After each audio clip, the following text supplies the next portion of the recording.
नमस्कार मंडळी, आज मी बनवणार आहे सिंपल आणि हेल्दी रेसिपी। आपल्याला एका साइडला कांदा, टोमॅटो, मिरची आणि कोथिंबीर कट करून घ्यायची आहे आणि एका साइडला बटाटे आणि कॉर्न उकडून घ्यायचे आहेत। एका साइडला बटाटे सोलून ठेवली होती।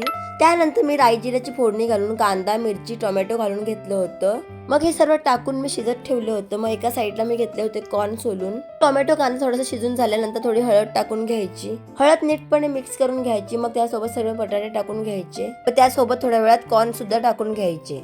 अशा प्रकारे आपली भाजी रेडी झाली होती आणि मग मी घेतली होती चपाती बनवायला। चपाती आपल्याला असं जाड आणि मोठी नाही बनवायची आहे, छोटे छोटे फुलके आणि पातळ छानपैकी बनवायची आहे आणि मी बनवून घेतली होती पटापट। चपात्या बनवत होती मंडळी आणि बाबांनी माझ्यासाठी पेरू आणलेला आणि तो पेरू किती जास्त मोठा आणला तुम्ही बघू शकता।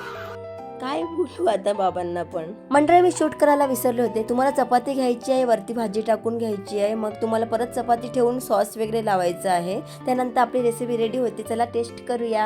आणि खरंच खूप छान लागते ही रेसिपी, मला खूप जास्त आवडते आणि हेल्दी पण आहे। मला काय वेगळं खायचं मन झालं तर ही रेसिपी नेहमी बनवत असते मी आणि तुम्हीही नक्की ट्राय करा आणि मला कमेंटमध्ये सांगा तुम्हाला कशी वाटली। चला तर मंडळी आजसाठी एवढंच, भेटूया नेक्स्ट व्लॉगमध्ये। तुम्हाला व्लॉग कसा वाटला प्लीज कमेंटमध्ये सांगा। Tata bye bye.